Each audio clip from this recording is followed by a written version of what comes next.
Well, we begin with a major meeting at the White House today. President Trump will sit down with Ukrainian President Volodymyr Zelenskyy and multiple European leaders. It comes just days after Trump's face-to-face meeting with Russian President Vladimir Putin. And following that summit, top Trump officials have said both sides would have to make concessions, but Ukraine could get NATO-style protections. Take a listen. In order for there to be an end to the war, there are things Russia wants that it cannot get, and there are things Ukraine wants that it's not going to get. Both sides are going to have to give up something in order to get to the table, in order to make this happen. We were able to win the following concession, that the United States could offer Article 5-like protection, which is one of the real reasons why Ukraine wants to be in NATO. And CBS News White House reporter Aaron Navarro is tracking the latest on this from the White House. Aaron, good morning. So, look, we all remember how badly the last meeting between these leaders went. Where does President Trump stand going into today's meeting? Michael, good morning. You've seen that relationship between President Trump and Zelenskyy evolve since that contentious Oval Office meeting. They've had multiple phone calls. They met in person in Rome. And President Trump in recent weeks has shown frustration with Russian President Putin and Russia's strikes on Ukrainian civilians. But in a post last night, President Trump does believe that the ball is in Zelenskyy's court now. He wrote that Zelenskyy, quote, can end the war with Russia almost immediately. It said that Ukraine will not regain Crimea, something that Zelenskyy believes should not have been given up, and that Ukraine will not join NATO. We also know that Russian strikes on Ukraine have continued since that meeting with President Trump and President Putin in Alaska. In a post just earlier this morning, Zelenskyy shared a video of recovery after a strike and wrote, quote, that is why reliable security guarantees are required. That is why Russia should not be rewarded for its participation in this war. Security guarantees and land swaps seem to be things that this administration shared over the weekend that they made progress with Russia on. We'll see if they can get Ukraine to budge during that meeting at the White House later today. And Aaron, we heard Special Envoy Steve Witkoff say that Ukraine could get NATO-style protections, but President Trump supports a key Putin demand that Ukraine will not join NATO. So what can you tell us about that? Yeah, the proposition here seems to be a way to appease both sides. Robust security guarantees is something that Ukraine has been asking for when talking about what it looks like after this war with Russia ends, as they fear that Russia could just launch another invasion or attack. Witkoff cited, quote, Article 5-like protections, taking that clause from NATO, saying that there will be collective defense if an allied country is attacked.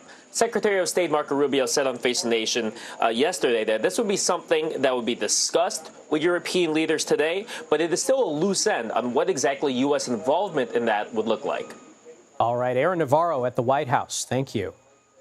Now, for more on today's meeting at the White House, I want to bring in Anatoliy Grytsenko. He served as Ukraine's defense minister from 2005 to 2007. Thank you so much for joining us. First, I want to ask, would this idea that the U.S. and European partners could offer Ukraine Article 5-like protections without NATO membership be enough of a security guarantee for officials in Ukraine? Good morning, Michael, and good morning, the CBS audience. Let me clarify a bit more professionally what that article means and how, even without NATO membership, the United States plus European allies can guarantee that current Putin or new Putin will never even think about the invasion of Ukraine or invasion of Europe, because Europe is at stake here. The United States, the president, can declare and put in the social media a short notice that if Putin or next Putin decides to get in or start new war, then, for instance, 82nd Airborne Division or 101st Air Force Divisions would be deployed within 48 hours near Kharkiv or near Kherson or near Vilnius if Lithuania is endangered. If necessary, the air carrier of the United States, which is quite often in the Mediterranean Sea, would ensure control over the airspace. Only this, even deployment is not needed. This tough statement would show that the peace will be prevented.